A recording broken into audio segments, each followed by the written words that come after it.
Guys, welcome back to my channel. In the last video we had started off with the first chapter of class 11 Hornbill, which was the portrait of a lady, where we discussed about the life, this village life and the city life, and what all changes were there in the bond and friendship of the grandmother and the grandson Khushwant Singh. So we had discussed about that, and it was up to the school life which was discussed. Now we are gonna talk about what all changes happened after he passed out school and he started going to university. So let us begin. When I went up to university, I was given a room of my own.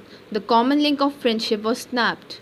My grandmother accepted her seclusion with resignation. So basically, now we are talking about what all changes came between the grandmother and the grandson Kushwant Singh, the author, after he went up to university. So basically, when he went up to university, he had been given a room of his own, where because of which the common link of friendship was snapped, because the common link of friendship between them after they shifted to the city was only the room they shared together, because of which their friendship was still there. But after when he was given the room of his own, the common link which was there, it snapped. And his grandmother, she accepted her seclusion with resignation, which means that she accepted the change without protesting or without saying anything to the family. She rarely left her spinning wheel to talk to anyone. From sunrise to sunset, she sat by her wheel, spinning and reciting prayers. Only in the afternoon she relaxed for a while to feed the sparrows. So now they are telling us, like, after the bond of friendship it was snapped, so what the grandmother started doing to divert her mind. So basically what she used to do is she rarely left her spinning wheel to talk to anyone. She used to spin her wheel from sunrise to sunset while reciting her prayers, and only during the afternoon she used to relax, she used to take a break. Uh, and what she used to do in that break was she used to feed the sparrows. So while she sat in the veranda breaking the bread into little bits, hundreds of little birds collected round her, creating a veritable bedlam of chirpings.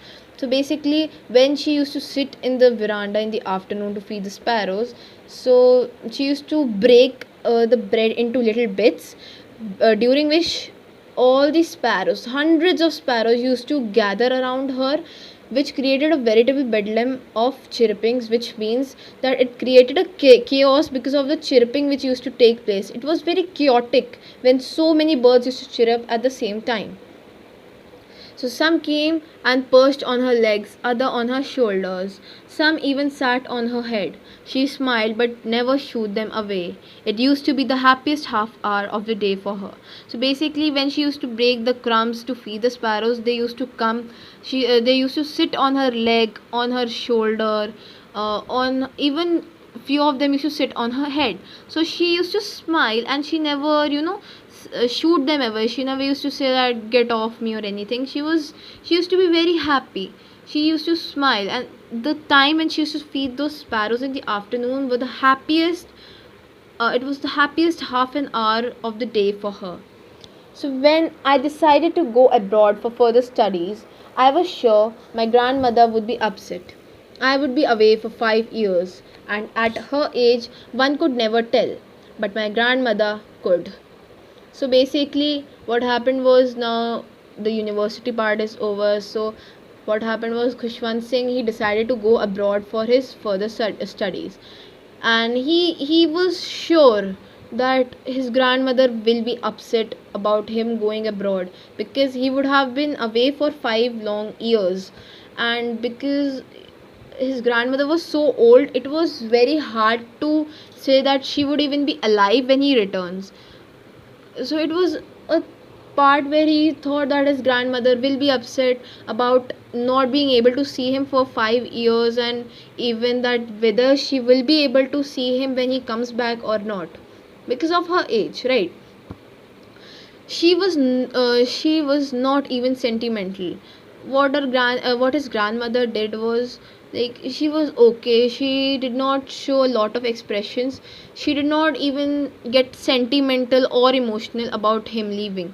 So she came to leave me at the railway station but did not talk or show any emotion. She came to leave him. She went to drop him off at the railway station, but she did not say or she did not show any sort of emotions while she went to drop off when she went to drop him off at the railway station.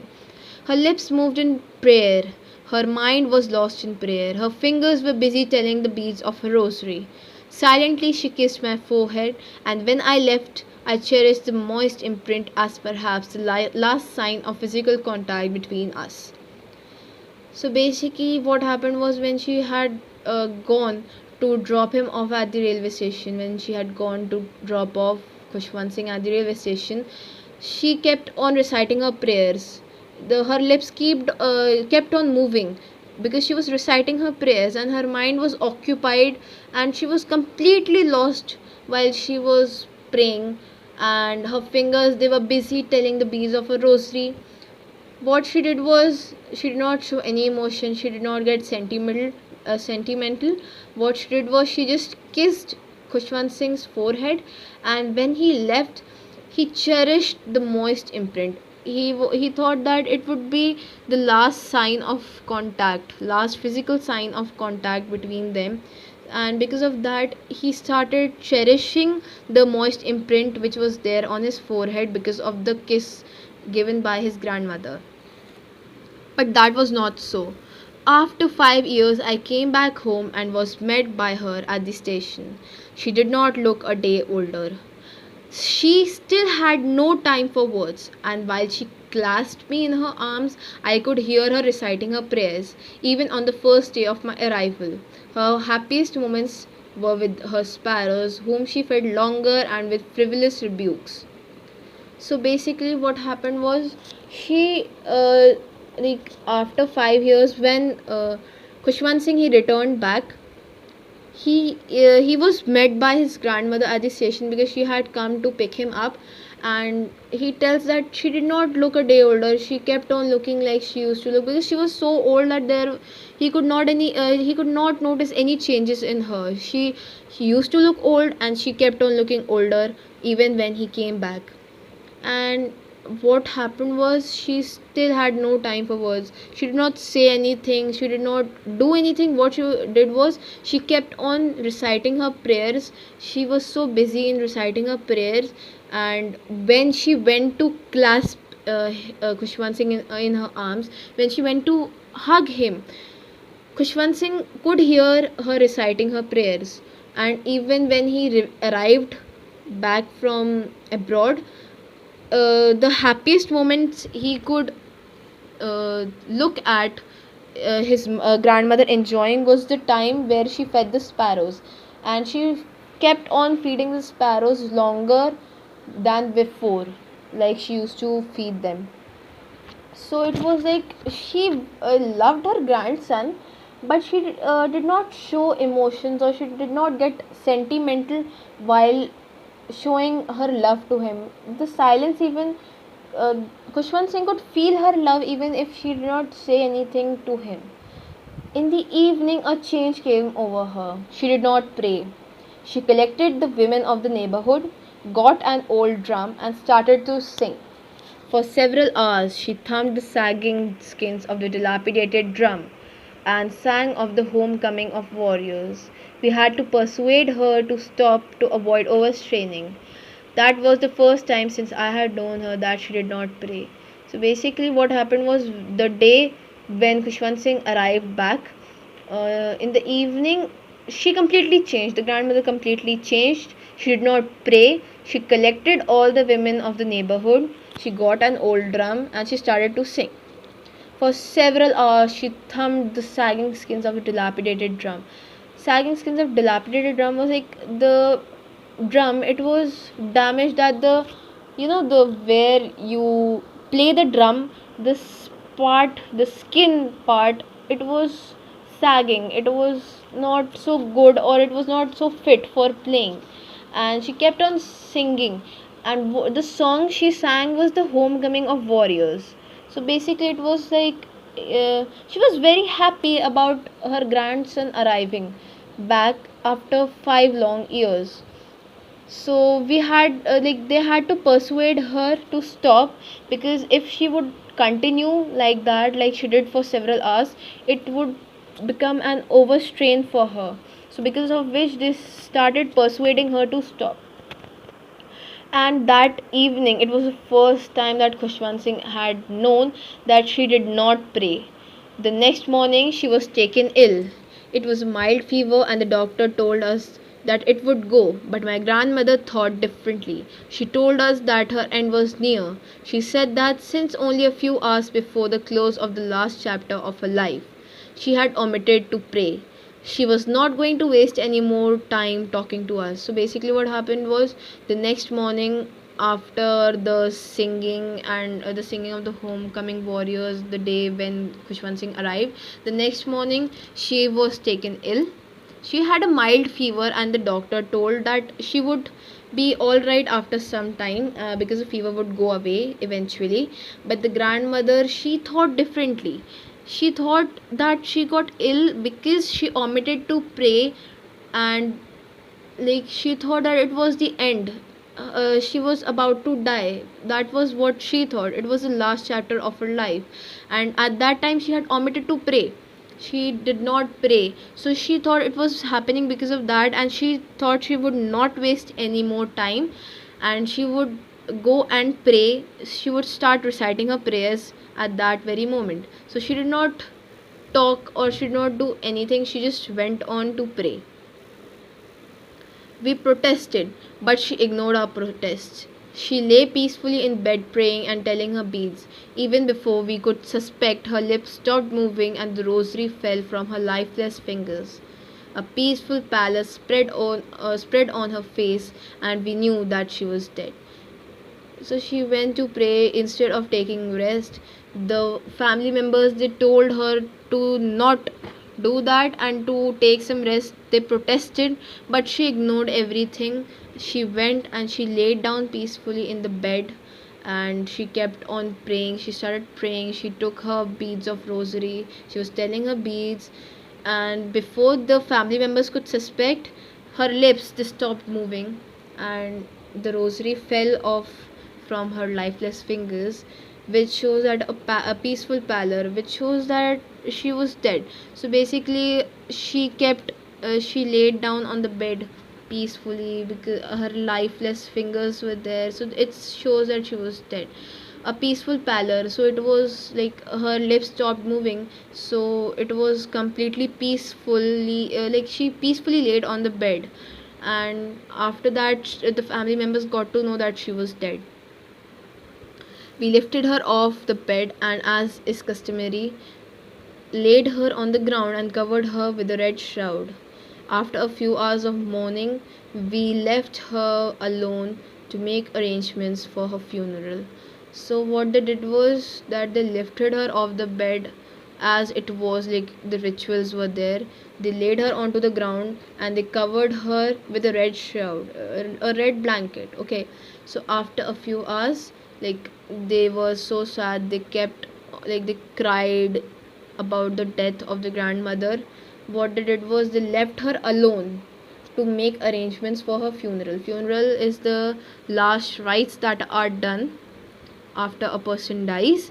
And in the evening, we went to her room with a crude stretcher to take her to be cremated. In the evening, so basically they went to her room with a stretcher so they could take her for the cremation, like the for the funeral, right?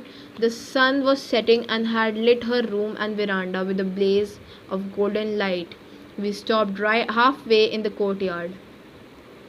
So the sun, it was, it was going down because it was going to be evening. So it was evening time, so basically the sun, it was setting down, and because of which the light, it came into her room, like it was a golden light with a blaze of golden light which lit her room. And the family members is stopped halfway in the courtyard, all over the veranda and in her room, right up to where she lay dead. And stiff wrapped in the red shroud, thousands of sparrows sat scattered on the floor.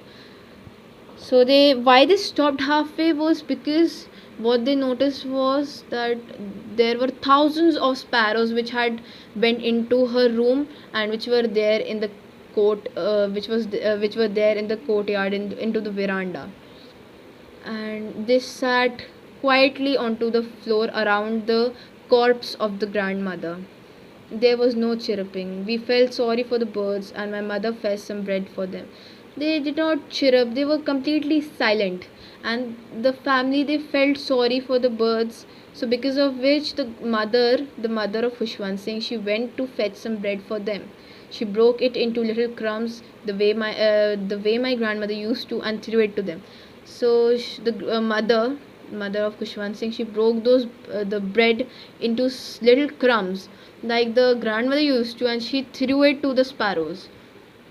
The sparrows took no notice of the bread.